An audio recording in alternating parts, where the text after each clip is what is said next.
The golden savannah stretched endlessly beneath the vast, cloud-streaked sky, waves of tall grasses swaying like a restless ocean under the relentless heat of the sun. Among these waves moved a figure both graceful and commanding. Amara, a young giraffe, her spotted coat shimmering in the sunlight, her long neck stretching toward the heavens as if she could touch the clouds themselves. Even as a calf, she had felt the rhythm of the plains, the heartbeat of life pulsing through every blade of grass and every rustle of leaves. She had been born under the acacia trees, the scent of earth and foliage imprinted upon her very senses, and from the moment she took her first uncertain steps, she had known the world was vast, beautiful, and full of danger. In the early days, she clung close to her mother, learning the subtle cues of survival. The older giraffes moved with a calm authority, teaching her which leaves were sweetest, which roots hid moisture, and how to detect the distant rumble of predators before they emerged from the tall grasses.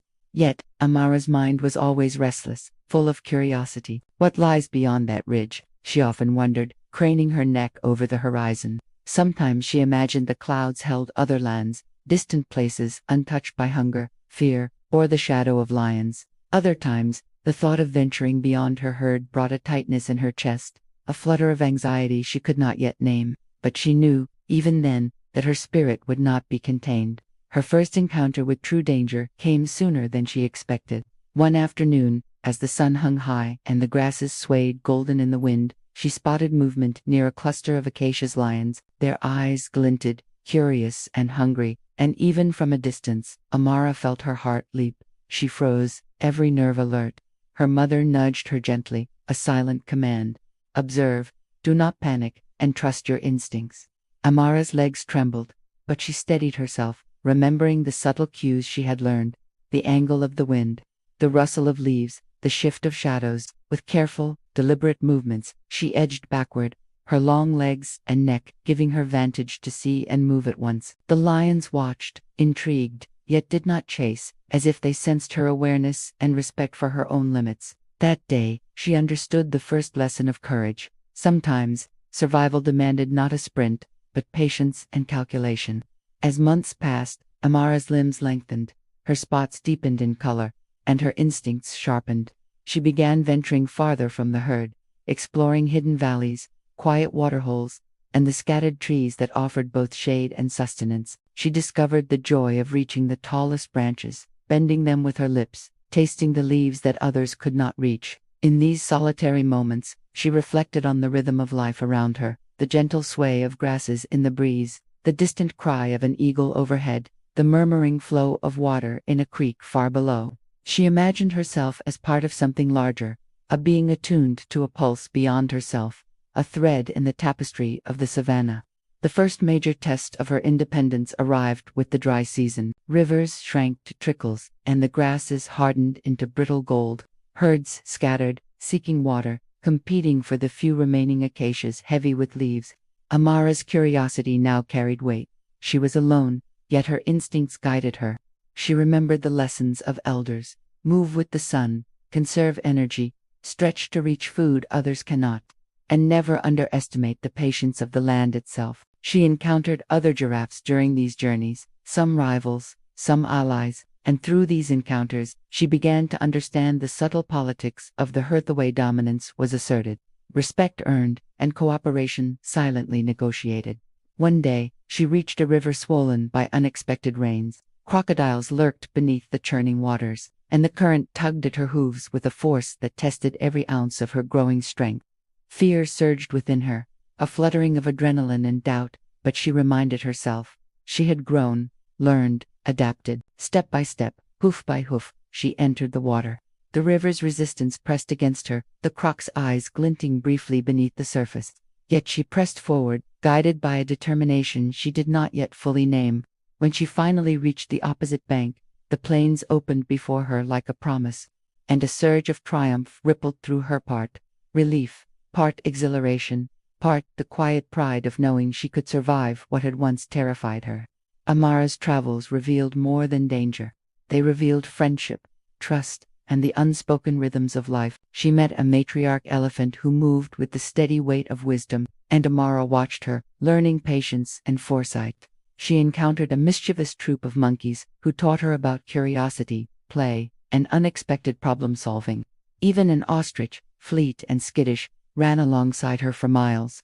A fleeting companion teaching her joy in movement and speed. Each encounter deepened her understanding.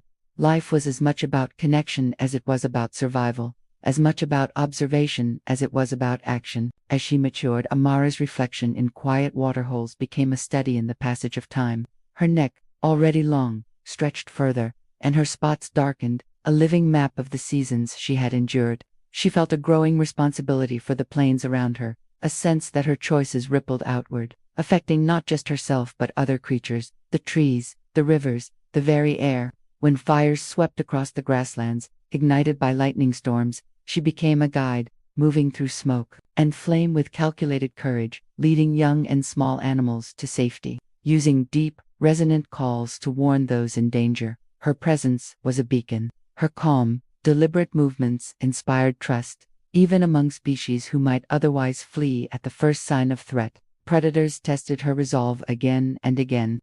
Lions stalked near waterholes, leopards slid through the underbrush, hyenas challenged smaller herds.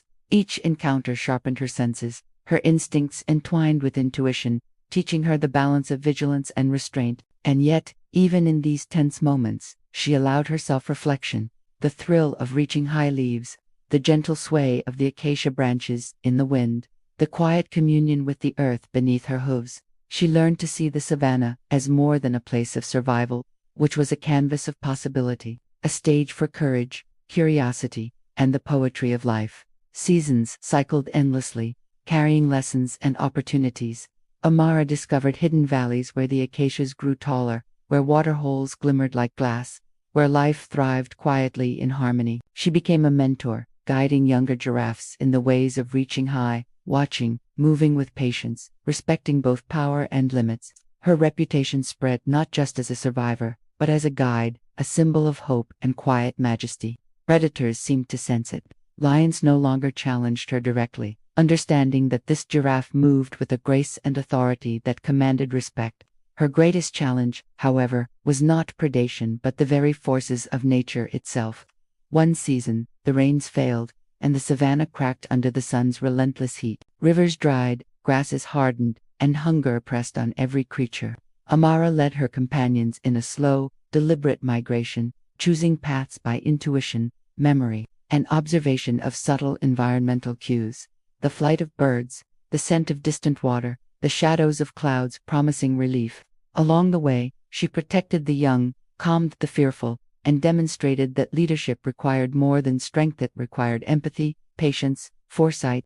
Years passed, and Amara became a figure of legend in the plains. Her neck stretched gracefully, her coat a rich tapestry of amber and chocolate, her eyes deep pools reflecting curiosity, wisdom, and experience. She often stood atop gentle rises at sunset, gazing at the horizon, contemplating the vastness of the world and the rhythm of life she had come to understand.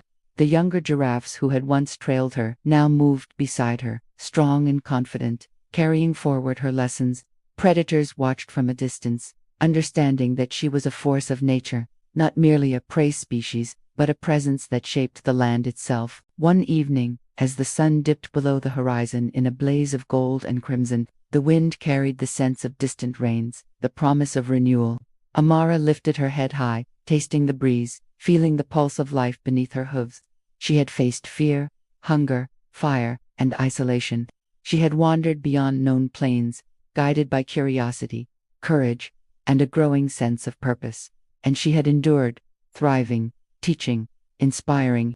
The stars ignited across the indigo sky, reflected in quiet waterholes, glittering in the leaves of acacia trees, and Amara, towering above the grasses, felt the quiet joy of existence. The savannah was alive, thriving, and full of possibility, shaped subtly but indelibly by her journey. Her story, whispered in the rustle of the grass, the murmur of rivers, and the calls of birds, would endure an echo of courage, grace, and hope. Amara, the giraffe, who had dared to reach higher, see farther, and move with both heart and wisdom, closed her eyes as the cool night air settled around her. The plains stretched endlessly, golden and alive, a kingdom of resilience and possibility. Her legacy was complete, not in dominance, but in the enduring harmony she had nurtured, the lives she had touched, and the quiet majesty she embodied. In that vast, beautiful wilderness, she was not just a creature of survival, she was a symbol of hope, patience, and the radiant heights life could reach when courage and compassion walked hand in hand.